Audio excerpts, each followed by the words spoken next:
For today's video, tinanghali na naman si Akla sa pagising sa umaga. Kaya, good morning Philippines, chat!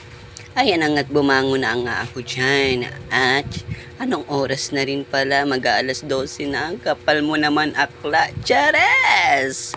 At ayan na at bumangon na nga ako dyan at lumabas na nga ako ng kwarto para maglinis na.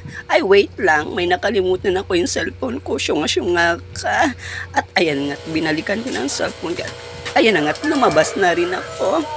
Nag-iisip ako kung anong gagawin ko. Unang-una pala ay magwawalis pala ang Akla. Kaya pagkagising na ako, nag-go pa rin sa paglilinis. Go, go, go. Ayan at kumuha na nga ng walis si Akla. At ayan nga at maglilinis tayo at sobrang dumi. Chares. Ay na nga at nabalis na nga ako unang-una sa kwarto. Ayan, bilisan mo naman kumilos, Akla ka. Ang bagal-bagal mo naman. Ayan, nagsasayaw pang uga. Chares. Ayan nga at pagkatapos ko maglinis sa kwarto, ay dito naman tayo sa salas. Kasi nga, puro dumi basta puro dumi, syunga-syunga ka.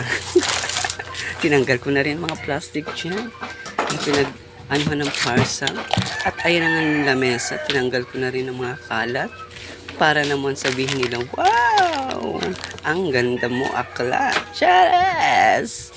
Pagkatapos nga dyan, ay nagpatuloy ako sa pagwawalis hanggang sa labas at inayos ko na rin ang mga sapin ng sopa ng mukha mo. Charas!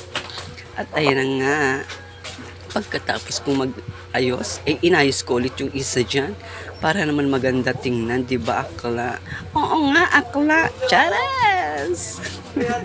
At pagkatapos nga yan maglinis ako, ay tapos na ako maglinis, syempre. Ang bilis ko maglinis. Ako pa ba? Magpapawali sa linisan. Charot, kaya yun lang, mga Akla. Bye-bye and